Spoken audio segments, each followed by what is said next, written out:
This is a brief introduction to risk assessment for the Mark Scott Leadership for Life Award.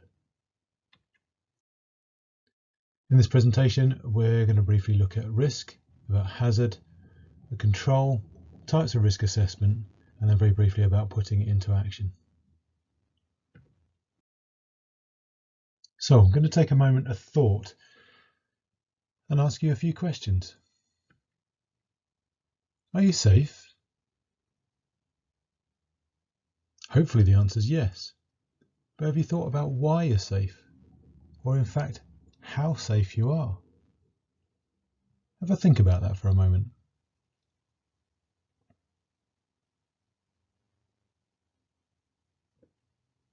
How do you define being safe?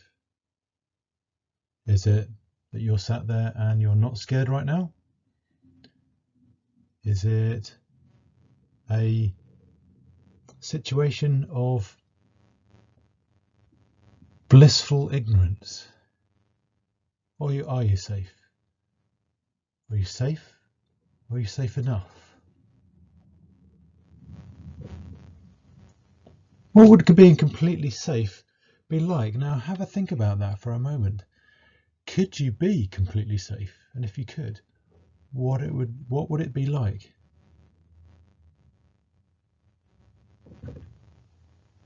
We're going to look in a minute about being consciously safer. Not necessarily about being completely safe. You've had a reflection on that for a moment. But we're going to look at being consciously safer, as safe as we can be. So let's move on.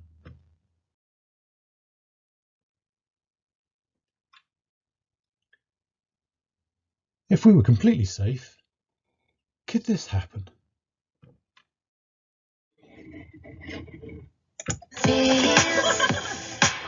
When you lay down in an open field, when your summer dreams are turning real, so unreal. Do you like it better when the ocean's warm? Do you like it better when you see the sun? Do you like it better when the sky is blue? I know I do. In a summer state of mind, we've been wasted all the time.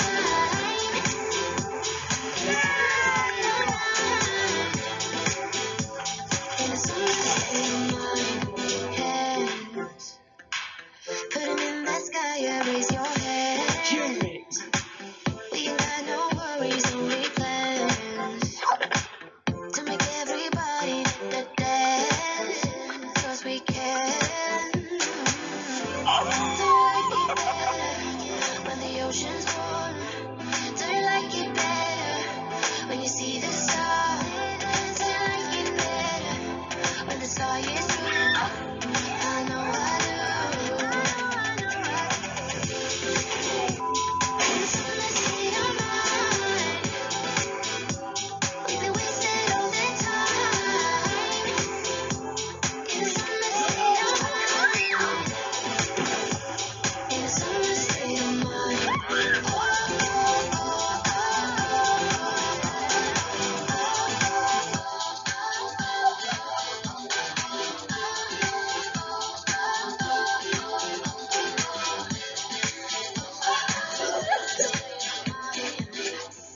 Do you like it better when the ocean's warm? Do you like it better when you see the sun?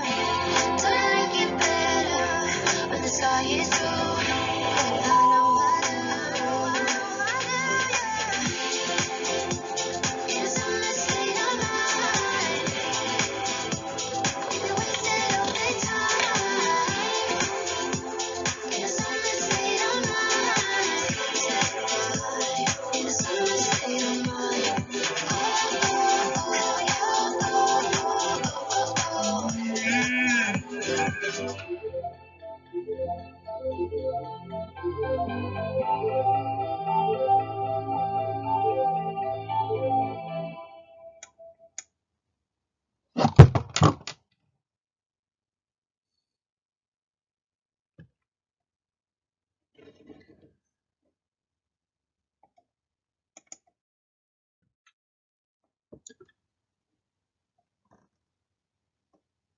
So arguably, we need to risk things in order to be awesome. To achieve amazing things, maybe we can't be 100% safe.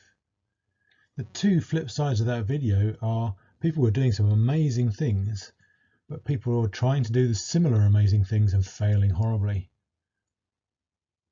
But without trying it, how did they know they were going to be able to achieve it? Without practice, and probably quite a lot of failure, how did the good people get as good as they are? So we need to be able to fail, for things not to work out, in order for us to achieve, to be amazing, to achieve amazing things. But the trick is to survive that experience. So with thought and planning, before we get started, we can be safe enough to do most things and to be able to identify those things that we can't be safe enough to try. So let's look at some definitions briefly. First definition is risk. So risk is the possibility of incurring misfortune or loss, of incurring a hazard. Okay, it's the likelihood of something bad happening. Hazard is the exposure or vulnerability to loss, evil, injury, etc. It's a thing that's likely to cause injury. So what's a bad thing that could actually happen?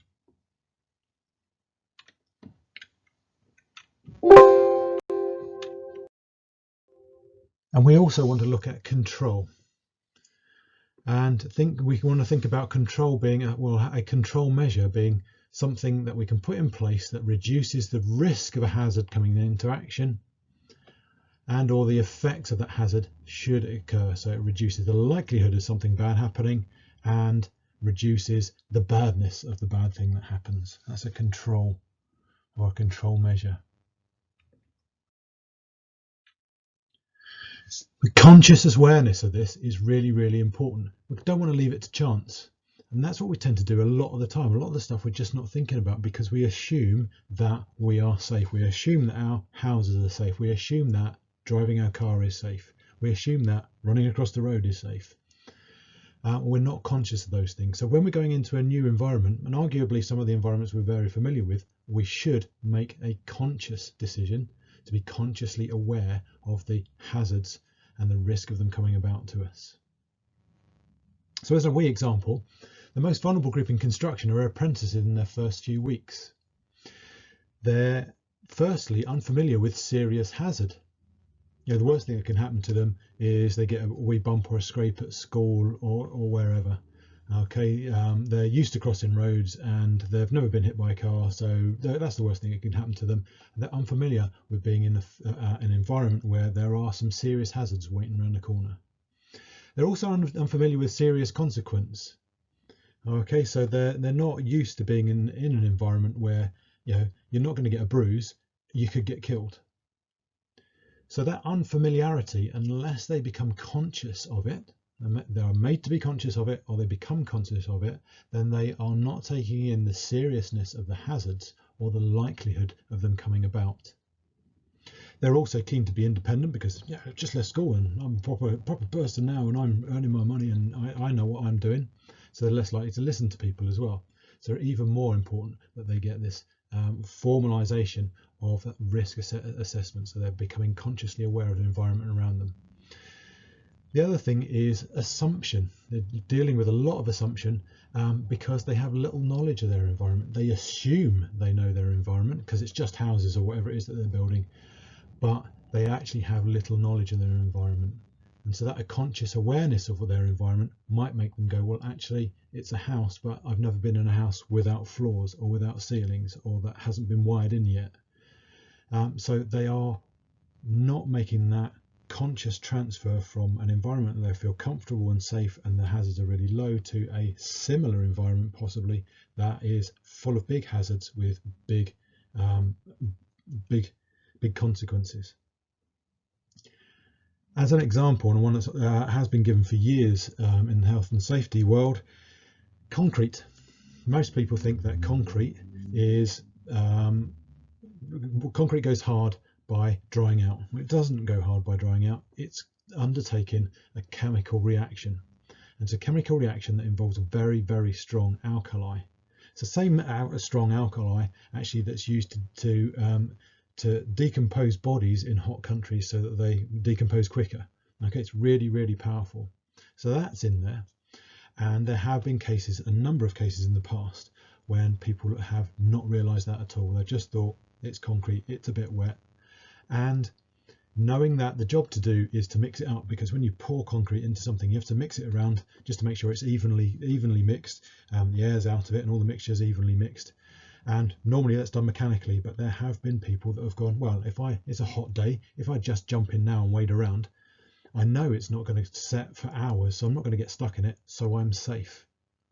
And that knowledge is missing. That feeling of being in a hazardous environment and wanting to make sure is missing. So they've done it.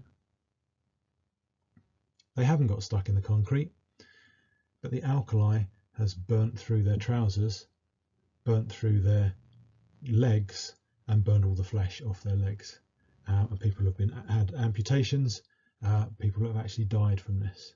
And I'm sorry about the gross story there, but I really need to bring it across to you that you have to look at all unfamiliar environments and maybe some familiar environments and think about, what is the risk here? What is the hazard? What am I playing with?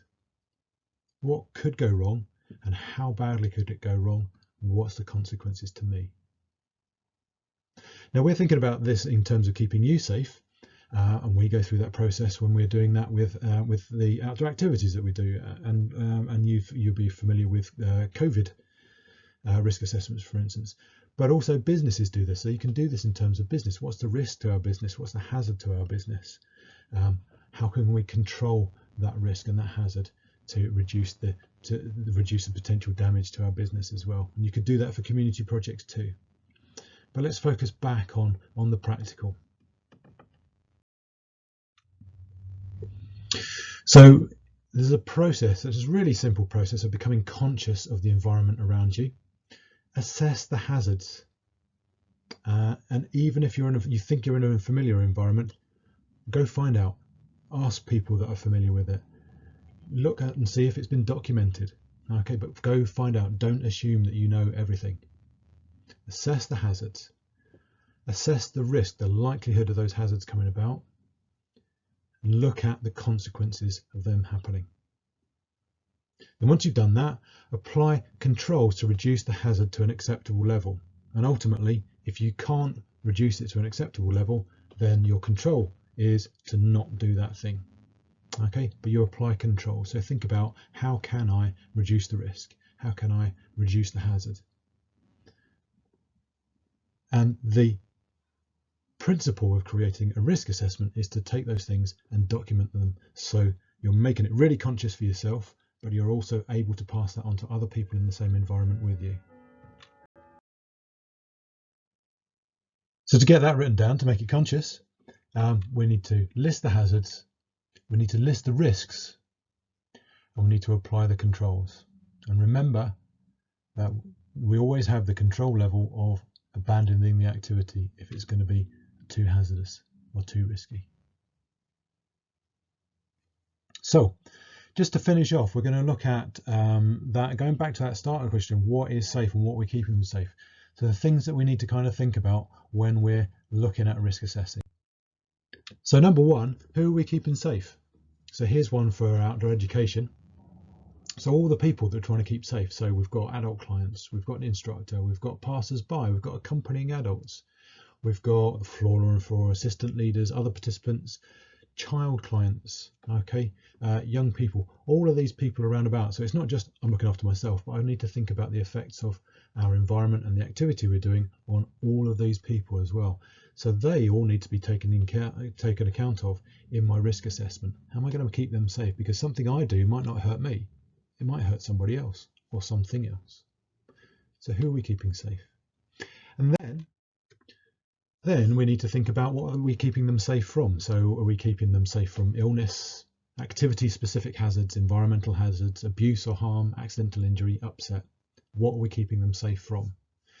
And taking the answers to those two questions will enable us to get all the things that we need to be careful of listed on our risk assessment. Now, this sounds like a massively complicated piece of work, but there are a few things that are going to help us out and make life a lot easier for us. So when we're risk assessing, there are 3 levels of risk assessment. There are generic risk assessments. So if I was to send you out into a car park and say, right, I'd like you to go through that process we've just gone through. Who's at risk? What are they risk from? What are the hazards? You could look at that car park and you could write a list of all the hazards. Okay, now the first time you've done that, you've got them all, but we could start splitting them out. So if I sent you to a second car park, you would suddenly realise that there's a whole load of risks that are about car parks. So I don't need to write those ones again. You just put, well, the generic risks from car parks, and now we can start hiving them off. So in that environment, what environmental risks are there that are the same in all of those environments? So those become generic risk assessments. We write those once and we refer to them all the way through. So great, so we've got those generic ones. So back to our car park again. Are there any hazards that are specific to that car park? So maybe there's a blind entrance into it that isn't a generic thing. It's not in all car parks, but it is in this car park. Maybe there's a drop curb that people just cut over. Maybe people walk straight out of a shop into the middle of the car park. Whatever it is, they're specific to that car park. So they're site-specific risk assessments. So we have risk assessments for generic risk assessments for the use of tools on community projects, if you're out gardening or something like that. And that goes around with us everywhere. So we don't need to rethink all of those things, and that is the font of all knowledge on risk and hazard for a community project and the use of tools.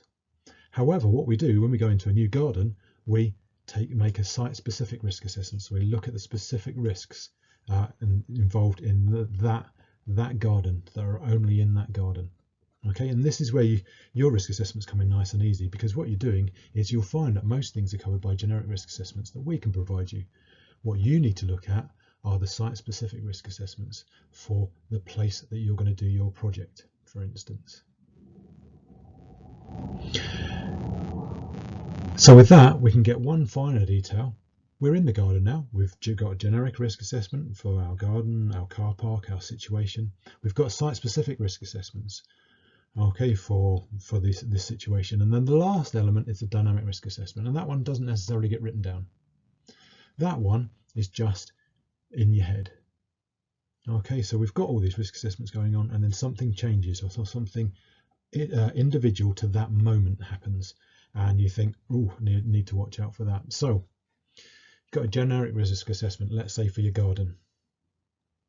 You've got your site-specific risk assessment for that garden. So generic for the garden or for tools, site-specific for that garden. The dynamic risk assessment, dog runs in. Okay, now you're going to risk assess, is that dog friendly? Is it going to bowl things over because it's stupid and friendly? Is it going to bite me? Is it going to bark at me? Is it a health hazard? All those kind of things. They're dynamic risk assessments.